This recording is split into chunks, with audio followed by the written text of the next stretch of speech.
I believe that we are living in the last days. I believe that you and I are the generation that's seeing the end time come to fruition. And of course, I'm not talking about a day or an hour, so you don't have to send me any messages on that. Some people are still going to be stuck on that I'm telling them a day and hour, and I've never said that.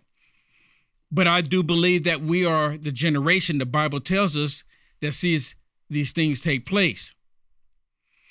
And why is Israel such on the front street of everything? You never before has any other conflict where you have people all across the planet protesting about it.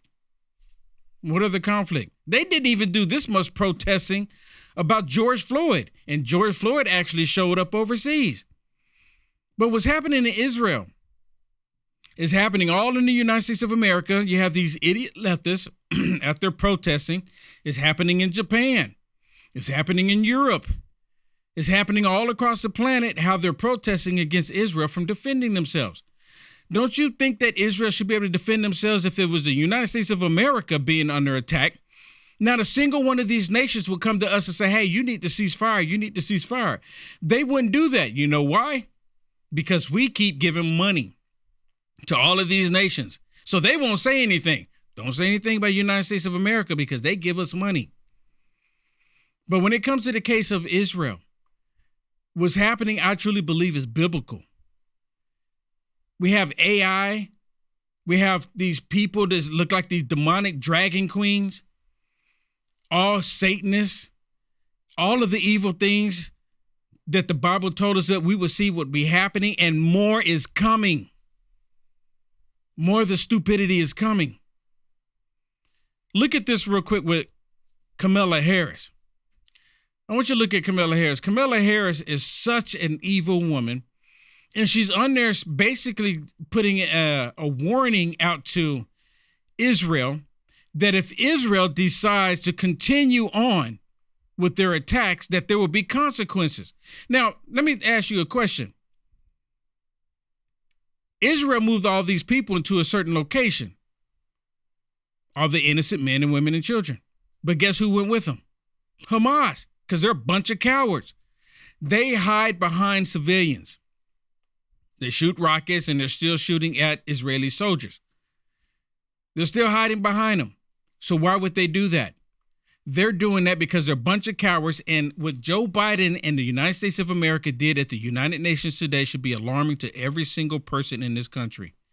Listen to what she said. We have been clear in multiple conversations and in every way that any major military operation in Rafah would be a huge mistake. Let me tell you something. I have studied the maps. There's nowhere for those folks to go. And oh, she studied the maps, everybody. She studied the maps. Really? What map did she study? Did she study the maps where the other countries won't take these people in because they don't want the terrorism in their nation? Did she study that map? Of course not. we're looking at about 1.5 million people in Rafah who are there because they were told to go there, most of them. And so we've been very clear that it would be a mistake to move into Rafah with any type of military operation. A mistake, but would there be consequences if he does move forward? Well, we're going to take it one step at a time, but we've been very clear in terms of our perspective on whether or not that should happen. Are you ruling out that there would be consequences from the United States? I am ruling out nothing. No, she's not ruling out anything. Not ruling out anything, meaning that there will be consequences. Israel is the only nation in that region of the world that is an ally of the United States of America. One of the major allies in that region of the world. The top ally in that region of the world. Ukraine is not even an ally of the United States of America. Did y'all know that? But yet they continue to want to pour money into Ukraine. They want to pour billions of dollars into Ukraine. Now, I've always said this too, that we don't need to put any money into any nation. Now, we can help Israel out militarily. I know that does add up to dollars, but filling bank accounts is a big no-no. Stop filling bank accounts because the big guy is still getting his 10%.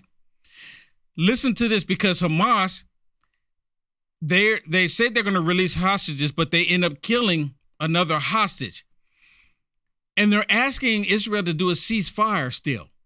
Listen to this report about this. As Hamas announces another Israeli hostage has died. Demonstrators taking to the streets to demand the terror group release all of its remaining captives. Trey Yingst reports. John, good evening. It's day 170 of the war between Israel and Hamas, and the region is waiting to see if and when the Israelis will enter Rafah.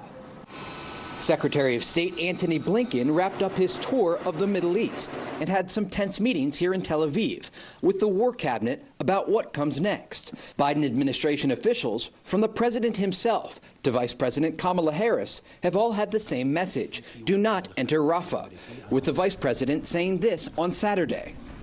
And we're looking at about 1.5 million people in Rafah who are there because they were told to go there, most of them. And so we've been very clear that it would be a mistake to move into Rafah with any type of military operation. As for the ceasefire negotiations, talks wrapped up this weekend in Qatar amid hopes for a fresh agreement. According to reports, CIA Director William Burns, along with top Israeli intelligence officials, left Doha empty-handed. The conversations are expected to continue, with officials here hoping it could lead to a 6-week ceasefire with the release of dozens of Israeli hostages. Inside Gaza, Israeli troops are still operating in the Al-Shifa hospital complex in northern Gaza. The Israelis say they've arrested 480 terror operatives from Hamas and Islamic Jihad. We have no way to independently confirm that number. While the southern front remains active, so does the north. Over the weekend, the Lebanese militant group Hezbollah continued to launch fresh attacks into Israel. John? I mean, they're still attacking. Yeah. But Israel is still getting attacked. Mm-hmm. But they're not asking Hamas to cease fire. Or even Hezbollah. They're not asking Hezbollah to cease fire. They only want Israel to cease fire. Cease fire so they can continue to attack you and at least start killing some Israelis. The answer to that should be no. I mean, when you're in the middle of war, we stop ceasefire so you can kill some of us? It doesn't work that way. Maybe Hamas should have thought about what they were doing before they started the war. You ever think about that? Just a, tidbit of thinking there, but they don't think. So as a result of this, the United Nations took a vote whether or not Israel should cease fire, because Israel is a part of the United Nations. And overwhelmingly, to my understanding, every nation voted against Israel, even the United States of America. Well, we abstained. We abstained. We didn't do anything. We abstained. So we didn't even intervene. That's still a vote against Israel. We've been vetoing it. This is the first time we didn't veto it. We literally just said, let it stand. It's still a vote against Israel. It is, yeah. I mean, you're right. At the end of the day, it's still going against Israel. And Israel knows that. Yes. Right? I mean, that's why they know that. So Benjamin Netanyahu, he was supposed to make a trip to the United States of America, right? Israel delegation was supposed to be here in Washington, D.C., and he canceled it. After we abstained. Oh, that's very interesting. So think about this, everybody. United States of America, which we are a Christian Judeo-Christian nation. If I can get it out. That's what we are. It is what it is. We should adhere to the Bible. We believe in the Bible. We believe, not everybody, but we support Israel because of our belief in Almighty God. People, we are living in the last days. Now, I'm not saying that you got to go out there, and I'll be the first one to tell you that we don't need to put money in bank accounts. Israel's wealthy, okay? I don't think we need to put money in anybody's bank accounts. I've never asked for reparations. Don't put any money in my bank account. I'm willing to work. You understand? You understand my point? But we need to stand with Israel as a nation. I hope you understand what I'm saying, because there's some people don't like the fact that I support Israel. There's some people that don't. But we should look at it as allies. So now that the United States of America would not even veto them calling for a ceasefire at the United Nations, listen to Kirby. Kirby was asked a question about Benjamin Netanyahu not showing up in America. And he says he's what, perplexed? Yeah, he's perplexed. He's perplexed. He's perplexed. Perplexed. I'm sorry, he's perplexed. I can't say anything today. He's perplexed. He doesn't even know why Benjamin Netanyahu didn't want to show up to the United States of America after they did what they did. I mean, they literally insulted him, How do you not put right? two and two together? If you're the only ally, right, that's there, basically that's what Israel feels like. Yes. And you just stand by and let the vote go through? Yeah, exactly.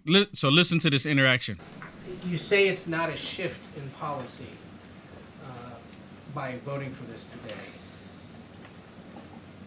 Get specific with us as to why again, and to the charge that by even abstaining, because normally there may be some attempt at the Security Council or the UN overall to condemn Israel every so often for whatever reason. The U.S. usually stands up and vetoes those resolutions. Here now, for the first time in a while, the United States is at least abstaining and allowing it to go through. So the perception broadly is that the U.S. has no longer got Israel's back when it comes to conversations like this with the UN. Yeah, that's just not true, Ed. Nothing could be further from the truth, quite frankly. Of course we still have Israel's back. I mean, as you and I are speaking, we are still providing tools and capabilities, weapon systems, so that Israel can defend itself against which we agree is still a viable threat to Hamas. Again, no change by this non-binding resolution on what Israel can or cannot do in terms of defending itself. He's lying. But, the other day, Friday, when I was up here, Brian was asking me about, how come it was okay or not okay for Russia and China to veto a resolution that we drafted on Friday when we vetoed similar ones prior to it. And my answer then is going to be my answer today because of the substance of it. The ones we vetoed didn't condemn Hamas. This one didn't condemn Hamas, which is why we couldn't support it. But we didn't veto it because, in general, unlike previous resolutions, this one did fairly capture what has been our consistent policy, which is linking a hostage deal and the release of those men and women with, of course, a temporary ceasefire. I don't believe a word that he's saying. I don't believe nothing that's coming out of his mouth.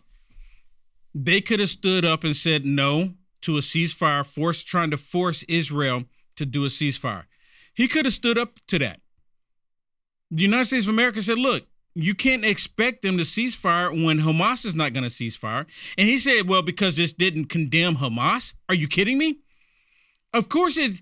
So why not vote then? Why not vote for Israel? Don't you think that would be the right step? If it's not going to condemn Hamas, then at least vote for Israel. Not going to do that either. And the reason why they're not going to do that is because Joe Biden, Kamala Harris, all of them are against Israel. Think about it like this. You just had Chuck Schumer just the other day go on the floor and talk about how Benjamin Netanyahu is basically a problem and he needs to be removed, interfering in their elections. And notice after that took place, that's when all of this other stuff coming up. Now at the United Nations, United States of America is no longer standing side by side with Israel. And Kirby said, of course we stand with Israel. Really? Then why didn't you support them? I think it's like I'm the only one who's really, I know this, I'm just saying this out loud. It's like I'm the only one that actually sees the times that we're living in. In the comments, really quick, do you think Israel should cease fire? Yes or no?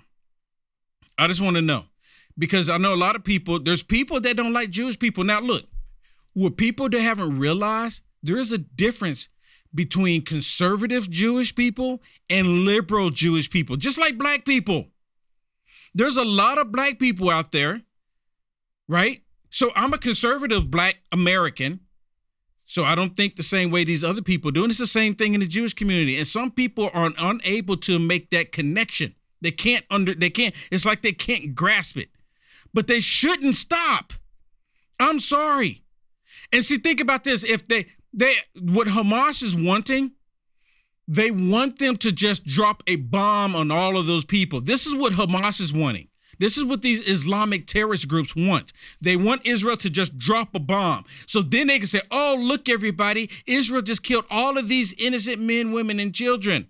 And Israel saying, no, we need to send troops in on the ground so we can go in and get Hamas. because they're hiding behind innocent people. You understand?